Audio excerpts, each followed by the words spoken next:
UFC, where heavyweight Mark Hunt is not pleased in the aftermath of UFC 200, rightfully so. Hunt lost to Brock Lesnar. Now, since then, he's had 2 drug tests come back positive, including one administered the night of the fight. Since, Hunt has championed the idea of Lesnar not getting to keep any of his at least $2.5 million earned for the fight and remains angry about the situation. Here's a quote from him. "You've been cheating. You lose all your fight earnings, and since it was cheating, you get fined. You get sued, and you get a fine. You're going straight to court, criminal court, because what you've done is an offense. That's what I want done. That these guys who are cheating don't have more incentive to do it because they do it for financial gain. If you take it all away, they get nothing." Max, interesting point here. Do you agree with Hunt? Hunt is 100% right about this. 100% right. And what I don't understand is in our sporting culture, we're so angry at baseball players who juice. The only person they're hurting, the integrity of the game, well, they're hurting the honest player, right? They're cheating them out of a job in a sense, and that's I'm not like saying that that's not significant, but it's not a full contact sport. It's not a combat sport. We seem to have a much lower threshold for this kind of cheating, which is actually dangerous in full contact sport like the NFL, where because of their size, we're like, you know, they're all on it, or so, you know, or a combat sport like mixed martial arts, where these guys are taking their lives into their hands. They are literally, Brock Lesnar is 265 pounds, and he is in there to separate you from your senses. That's the point. So Hunt is 100% right about this. How do you stop it from happening? Well, in this case, the issue is if your opponent gets caught ahead of time, you lose your payday sometimes. They can't find a replacement. That's it. You've trained all this time. He cheated, so you're out the payday. In this case, he actually got his payday, Hunt, because they went through with the fight, but he lost. He was taking shots from a 265-pound juiced-up monster. And I think the way you stop that in its tracks, because after all, why are they doing it? He's right, to gain a competitive advantage. The way you why do they want a competitive advantage? Because their bottom line is affected. If you say, hey, check this out, 100% of your purse is now going to the other guy, watch how fast that stuff gets taken out of the sport. Like that. It's going to be gone overnight. If they do serious testing like VADA testing, where they actually catch people, and now because of the existence of VADA, which is a very serious testing agency, now other testing agencies are starting to actually catch people because there's competition. They've been shamed into doing it. You actually catch people, and 100%, Stephen A., of their money goes to the other guy. Watch what happens.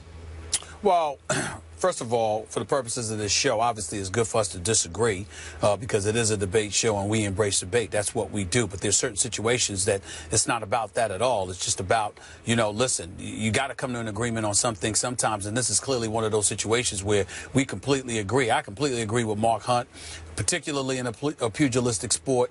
You walk into the octagon just like you walk into a boxing ring, you walk into a football field.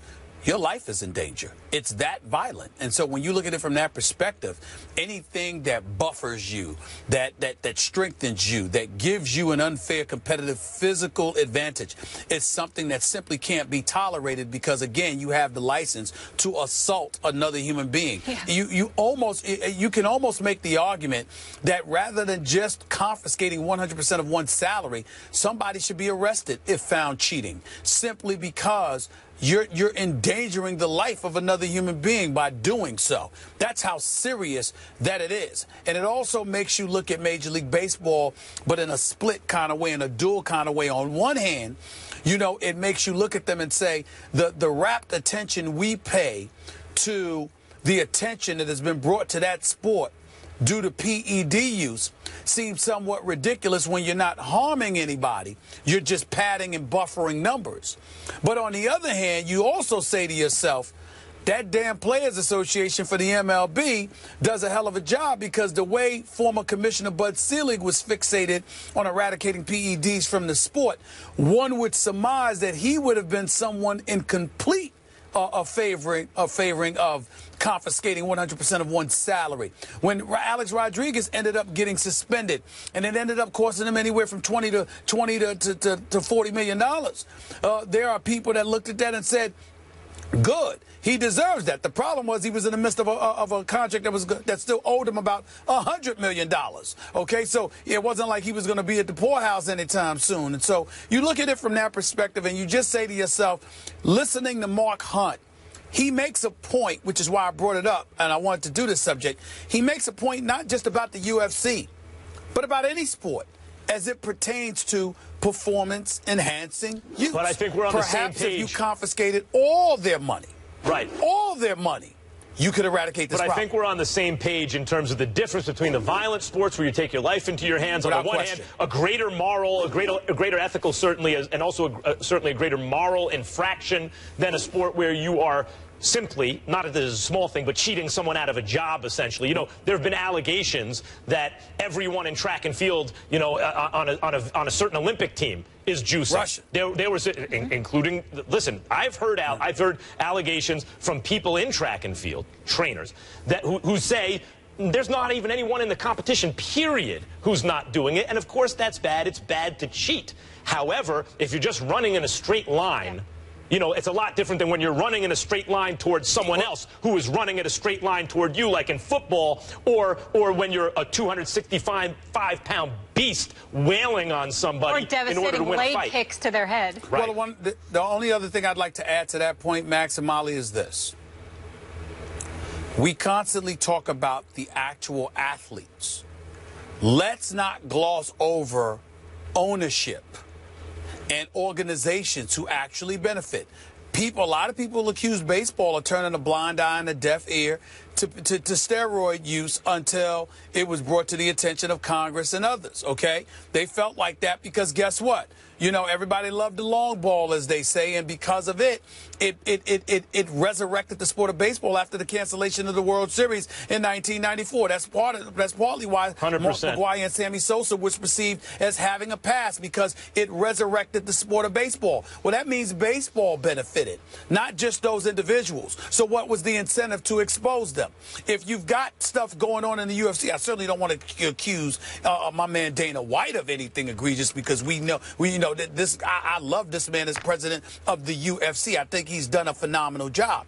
But let's not gloss over the fact that, again, do you think they would have preferred that John Bones Jones didn't get busted for some kind of use before his fight against Daniel Cormier last month? In a perfect world, that fight would have still went on, and the winner would have won, the loser would have lost, and everybody went on and got paid. I do think it would be in the UFC's best interest, in boxing's best interest. I mean, I'm sure Dana wants no use at all in the league, and so do others start to juice because this other guy's juicing. I need to level the playing field. So you want to give incentive to, you know, if you get caught, to really come down hard. So there isn't that kind of incentive to cheat. But you're right. In baseball, anywhere where offense is positively affected, of course the league's like that, because when offense is positively effective, you put the meat in the seats. That's always the way it's been. Yeah. And for UFC specifically, obviously you hit them where it hurts. These guys aren't making the same kind of money, most of them, majority of NFL players, NBA players, so you're really hurting them who are putting their bodies on the line for, as we saw, Brock made $2.5 million. Most guys aren't making close to that for those fights. What's up, everybody? Welcome into First Take on this Feel Good Friday, almost to the weekend. But first, we are going to get you set. Max Kellerman, Stephen A. Smith. I'm What's up? Aram. My man. What's How up, you? Doing? How you doing? I'm great. The weekend, I'm feeling good. We can't be the only ones who don't do something. That's right. You know what I mean? Y'all got to come up with your own thing. Yeah. That's all. One of these? It ain't that hard. I like that. It ain't that hard, y'all. See, that worked. Yeah. I'm proud of y'all. Oh, thank you. Thank you for that. Let's go. Coming up, the Sporting News released their list of the NFL's most hated players of all times. Wait till you guys see this list, and the guys have some big issues with it. But first, Browns wide receiver Josh Gordon is very optimistic and grateful for his new support staff in Cleveland, especially Robert Griffin III. Gordon saying this, quote, "He's the reason why I committed to Baylor in 2009. That's one of my best friends. It's not a mistake that my locker is next to his. He looks out for me as part of my support staff I've been mentioning. Guys I know I can lean on. I know he's a big brother in that regard." Meanwhile, Browns' new head coach Hugh Jackson is not into the waiting game. Jackson said he plans to announce a starting quarterback between RG3 and Josh McCown before the team's first preseason game, which I love, so we know the deal. Stephen A., so how good can the Browns be with Gordon and RG3 potentially? pretty much close to what they were last year, which is not very good. I think that Hugh Jackson is going to do an exceptional job. I think that the foundation between him, with Sashi Brown, with Deepa Dester, even though those weren't quintessential football guys, I think the elements that they're bringing to the table is something that can't be ignored. They're definitely going to be moving in the right direction. When I say that I think it's more of the same, I'm talking about in terms of results, Max. I'm talking about in terms of a win-loss record. Do I think they'll go 3-13? Perhaps not. More like 5-11, something along those lines. That is what I see. And I think that's being very, very generous, because when you look at RG3, there's a lot to be proven. As far as I'm concerned, he hasn't really been playing ball in 2 years. And so when you look at it from that perspective, along with the hit psychologically that he took, I think Hugh Jackson is the perfect complement to him. I think that's a plus. But at the same time, I don't know, because of the absence of weapons the Cleveland Browns have. They're not the same team right now. Some of the parts that you would like them to have, Josh Gordon is going to have to be that dude. We know that he's a stud. I think he's a Hall of Fame talent. But let's face reality here. He's got some issues. And don't tell me that when you are the Cleveland Browns and you are a team that loses Dante Whitner, Dwayne Bowe, Carlos Dansby, and all of these other guys, you've subtracted a lot of veterans from your locker room. By doing so, that puts more pressure on RG3, who has his own stuff to live up to, let alone trying to elevate himself to being that quintessential leader that you can feed off of, because he galvanizes and inspires the troops. Then we get to the issue of Josh Gordon, which is the reason we're asking this question to begin with, because without Josh Gordon, we wouldn't even be thinking about them. We'd be saying they're going to stink up the joint, they're going to be sorry, and that is that. But with Josh Gordon and the potential that he has and the chemistry that he had with RG3 in college, I can understand. But that was a long time ago. And, yeah, it's good that he's not hanging with Johnny Manziel right now, because Johnny Manziel, RG3 is clearly a significant upgrade from an individual, from a maturity perspective, than Johnny Manziel is.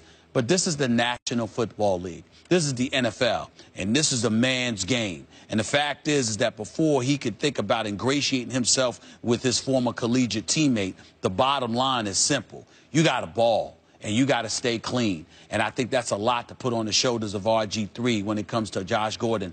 I don't expect much. I know they can play, but I don't expect much. I'm thinking 5-11, Cleveland Browns with Josh Gordon. I am praying completing the season once he comes back from his suspension, as opposed to getting himself in trouble again. Look, if you're playing the odds, probably right. You know, you're not going to be a 500 team. I think they'll be better than last year if you're playing the odds. But the question is, because you can't say this about every team, if everything goes right for them, for example, the Miami Heat last year, you say if everything went right for them, they could be in the conference finals, and who knows who gets out of the conference. Everything has to go right. Right. You say, well, you could say that about any team. No, you can't. There are lots of teams about which you can't say, you know, you could say everything goes right, still they're not going to do anything. Some teams, if everything goes right. Now, why does this apply to the Browns? First of all, let's start with Gordon. The change has to come from within. It can't just be external pressure. Hey, you need to change, you need to change, you need to change. He has to initiate it. He needs to seek help. Now, he's hanging out with Johnny Manziel. That's a bad look, etc. But he goes to the team and says, I need a change. That's a very good sign. Even him hanging out with Johnny Manziel at a certain point, you say, and then Josh Gordon comes out and says, you know, I hang out with Manziel, but I want to be close to RG3. This is the guy. I see the way these two, Manziel's not a quarterback anymore, but guys go about their work, and I can be friends with this guy, which actually endears Josh Gordon to me. It means he doesn't forget his friends just because they're struggling, as the rest of us are kind of perceiving that as, boy, you're around a bad influence. Yeah. In his mind, he's trying to be a good influence on Manziel. I commend that. But he looks at RG3 and says, but he's had success in the NFL. I want to be close to him. So I like that. I like those indications that it's an internal change, at least that's being sought by Josh Gordon. Now, the question is, what can the team do? Stephen A. I start with the offensive line. The offensive line is the only part of the NFL, of the game of football, that affects every single other part of the game, right? Okay. If you have a great offensive line, it turns mediocre running backs into good running backs. It turns receivers into better receivers. It keeps their defense on the field. It makes their defense worse. It makes their secondary worse. It makes your quarterback better. So look at that offensive line, anchored by Joe Thomas, who may be the best offensive lineman in the game. I mean, he's in the conversation. At 31 years old means really he's still in his prime. Sometimes like left tackles hit their prime around 31. All right. Pro Football Focus has them as the 5th in their offensive line rankings, 5. So how does that apply to Gordon, to Josh Gordon, and RG3 specifically? Well, what can RG3 still do? Stretch vertical passing, stretch vertical yards. Same thing with Josh Gordon. I called Casey Joyner, the football scientist, this morning. Casey, am I crazy or can they do something?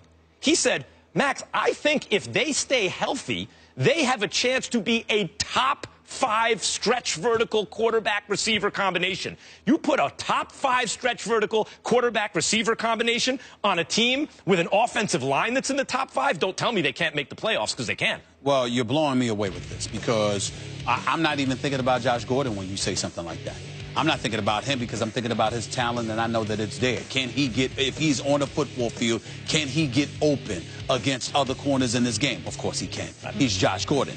But I do think you're bloviating a bit excessively about RG3.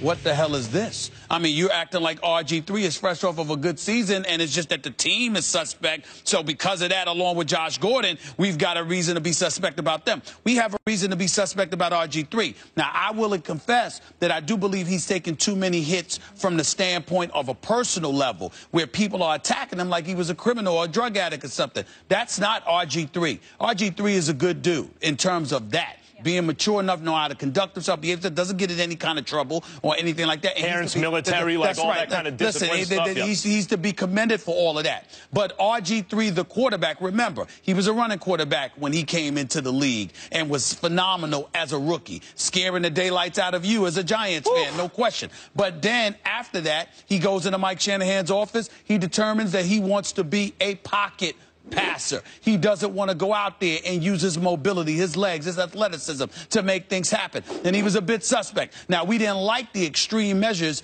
that Jay Gruden, the coach of the Washington Redskins, his former coach, went through in terms of dissecting RG3, talking about what he's doing wrong, 3-step, drop step, 5-step drop, reading through his progressions. And that's the excessiveness in terms of the details with which he highlighted the deficiencies of RG3 was downright insulting. Not because he was inaccurate, but because we hadn't seen a coach so publicly deride his quarterback the way that Jay Gruden had done at that particular moment in time. Having said all of that, Jay Gruden didn't appear to be wrong.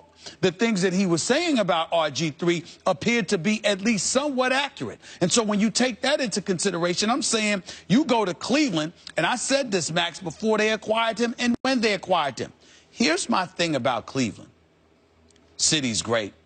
Fans are fantastic. All of that stuff is true.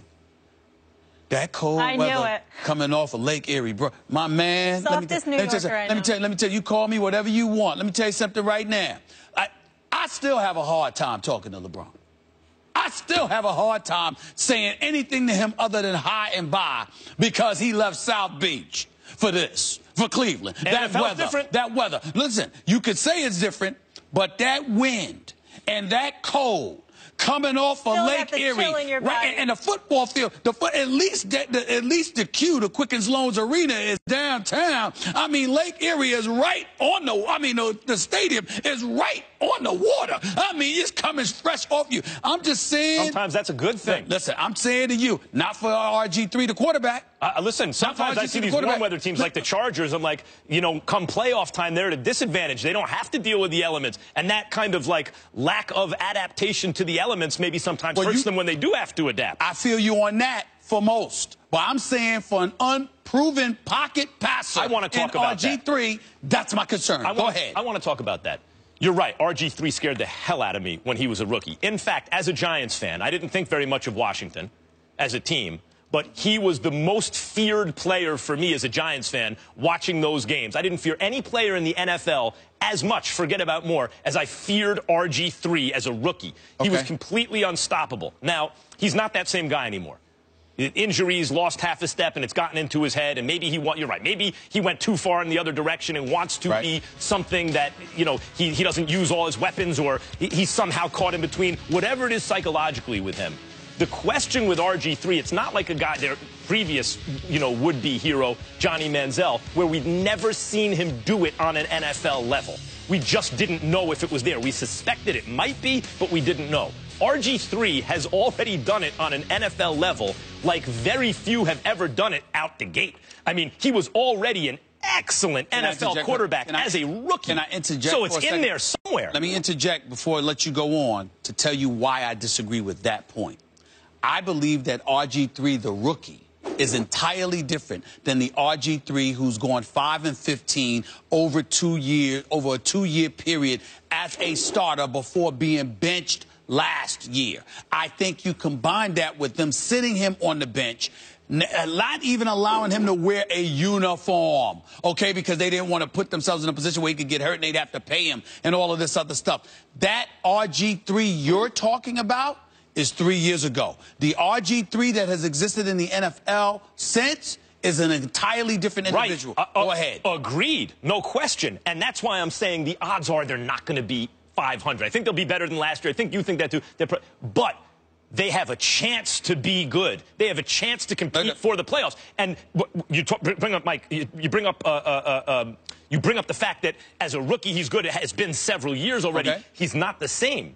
Okay, that's valid. But now he has a second chance. And he's already at an age, given the water under the bridge, where RG3 might be looking at this second chance thinking, if I don't ball right now, I just become one of these retread guys. He's not there yet. There was a little competition for his services. Not enough, not a lot. They bought low, but at least the thought is still, look, maybe a change of scenery. This is it for him in terms of not being thought of as just a pure reclamation project, retread in the NFL. And physically, how much different is he? He's not as fast, but he's faster than most. He's still got a hell of an arm. He can still throw it down the field, especially down the field with some accuracy given the distance on the throws. He's got a slide. Josh Gordon. Josh Gordon, who was Odell Beckham before there was an Odell Beckham in terms of his impact on the league as a rookie. We're talking about a Browns organization allergic to prosperity, even though we believe that they are heading in the right direction because I like what they have, the Sashi Brown, the Podesta, and they run block pretty well, too. They run block pretty well because, again, that's true, because with Duke Johnson, Isaiah Crowell before, the bottom line is they were running the football. Duke Johnson is still there. We'll see how effective they're going to be. But here's the thing. Max Kellerman, and I'll say this in deference to Dr. Phil, Dr. Max, it's lovely hearing you philosophize about RG3. It's really nice. Here's the question. You brought up everything but one important thing. Who are you playing against? I'm sorry, that would be the Pittsburgh Steelers, that would be the Baltimore Ravens, that would be the Cincinnati Bengals. I'm talking about superior teams. You also forgot to mention the fact that Josh Gordon, they're all getting healthier. Josh Gordon isn't coming back until Game 5, am I right? Am I saying that? So that's 4. So this is a team. Let me get this straight. This is a team that usually loses anyway. And now this dude is going to be gone for the first 4 games? So let's say when you look at the first 4 games, and what do you think's going to happen to RG3 in those first 4 games? You're expecting 1 and 3-ish. I think they're going to protect him pretty well. If he wants to stay in the pocket, I think they're going to protect him pretty well. And by the way, if the protection breaks down, they're a few better at getting away from pass rushers if he decides to run. They may not. The major thing is him staying healthy. Actually, RG3 is not elusive. He's fast. He's fast. He's fast in the open field, but he's not elusive. He's not Michael Vick elusive. However, that offensive line, like Manziel, who a couple of years ago, rushed for, he was the 3rd leading rusher on the team. He's more elusive than RG3. But a lot slower. Okay, but he's more elusive in terms of in the pocket. So what I'm saying to you is RG3 may not find himself getting sacked because the offensive line may protect him enough where he can get the ball loose, but it's not going to stop him from getting hit. And what about his durability? That is a huge question mark. So you got his durability, you got his pocket passing ability, you got the fact that he's reluctant to use his athleticism to be more mobile. Then you've got personnel issues. You also haven't mentioned the defense, which ain't that good. How about that? Yeah, the defense ain't that good. You're talking about what is most likely to happen. I'm talking about the fact that there is tremendous upside here. For the reasons you mentioned, you're right. If someone said push come to shove, are they going to win 8 games? I would say no. But if you're asking, could they win 8 games or 9 games, push for a wild card? Hell no. Yes, hell they could. No. That is in the AFC North, it's impossible.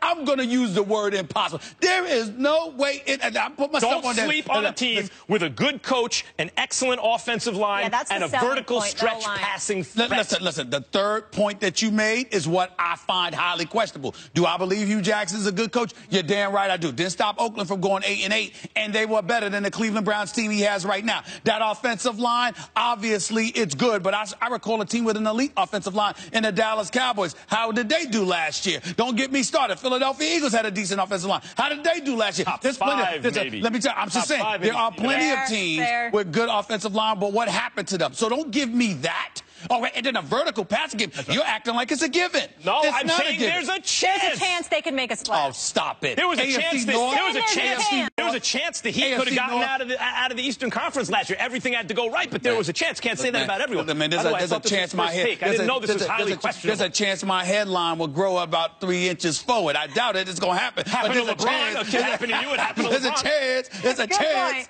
Okay. They're trending in the right direction. That we know. AFC North, very tough division, though. AJ, nothing but a number, according to Drew Brees. He says he can play very well into his 40s. Do these two kind gentlemen agree, though? That is the question when First Take returns. Just getting started.